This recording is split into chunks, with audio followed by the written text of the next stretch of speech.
Please آپ دروازہ کھولیے، میں باہر کھڑی ہوں۔ اس کی بات پر ماریا حیران ہوئی تھی۔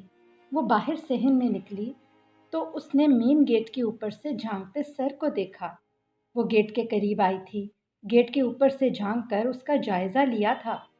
تقریباً اسی کی ہم عمر لڑکی ایک بچے کو اٹھائے کھڑی تھی۔ اس نے لاک کھول دیا۔ وہ لڑکی بچے کو اٹھائے اندر چلی آئی۔ میں فائزہ ہوں، شاید آپ کے لیے میرا نام نیا ہو،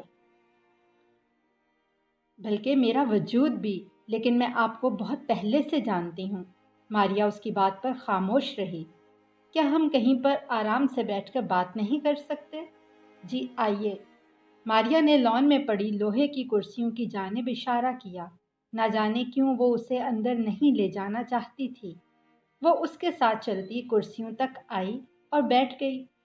آپ بیٹھیں، میں آپ کے لیے کچھ لاتی ہوں۔ نہیں ماریا پلیز، آپ کوئی تکلف نہ کریں، میں تھوڑی دیر کے لیے آئی ہوں، آپ بیٹھیں میرے پاس۔ ماریا بیٹھ گئی تھی۔ وہ اس لڑکی کے جھکے سر کو دیکھ رہی تھی۔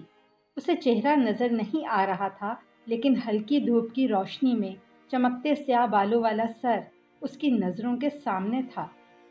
وہ لڑکی گود میں لیے بچے کو دیکھ رہی تھی۔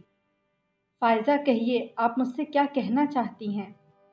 اس کی بات پر لڑکی نے سر اٹھایا تھا۔ بہت عجیب سی مسکراہٹ اس کے ہونٹوں پر پھیلی ہوئی تھی۔ وہی بات جو آج تک آپ کو کہتی آ رہی ہوں، خود کو برباد نہ کریں۔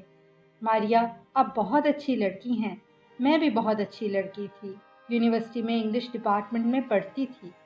اس وقت عاقب بھی میری کلاس میں پڑھتا تھا، میں بہت ریزرو لڑکی تھی۔ یہ آپ سب مجھے کیوں بتا رہی ہیں؟ اس لیے کہ آپ بھی میری طرح کی لڑکی ہیں۔ میں برباد ہوئی ہوں، لیکن نہیں چاہتی کہ آپ بھی برباد ہوں۔ کیا آپ نے مجھے بچانے کا ٹھیکہ لے رکھا ہے؟ اور بھی تو ہیں اس دنیا میں لڑکیاں، طنزیہ انداز میں اس نے پوچھا۔ ہاں ہیں، لیکن جب وہ جانتے بوجھتے آگ میں کودتی ہیں تو اس میں میرا کیا قصور؟ میں آپ کو اس لیے بچانا چاہتی ہوں کہ آپ کو کچھ علم نہیں ہے۔ اگر آپ کو میری بات پر یقین نہیں تو نہ صحیح، لیکن کم از کم آپ میری بات تو سن سکتی ہیں۔ وہ لڑکی دھیمی مسکراہٹ اپنے ہونٹوں پر سجائے کہہ رہی تھی، کہیے۔ مجھے عاقب اچھا لگا تھا۔ اس کا کہنا تھا کہ وہ بھی مجھے پسند کرتا ہے۔ میں یہ نہیں کہتی کہ میں اسے پسند نہیں تھی، وہ بھی مجھے پسند کرتا تھا، مگر ایک بزنس مین کی حیثیت سے۔ وہ میری خوبصورتی کو سراہتا تھا، مگر ایک ماڈل کی حیثیت سے۔ اس کا کام بلکہ کاروبار خوبصورت لڑکیوں کو ورگلا کر ان سے ہیروئن اسمگل کروانا ہے۔ اس نے مجھے کہیں کا نہیں چھوڑا۔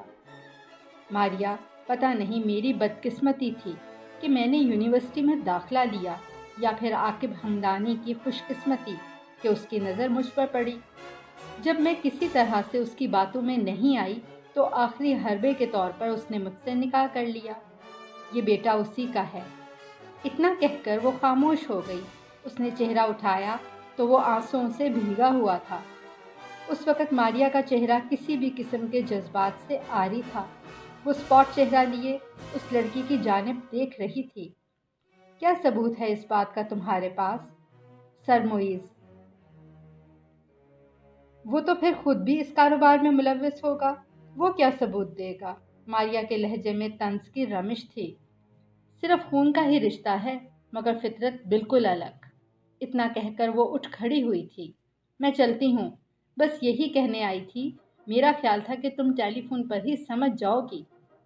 وہ لڑکی کب کی جا چکی تھی، لیکن ماریا کے لیے بہت سی سوچیں چھوڑ گئی تھی۔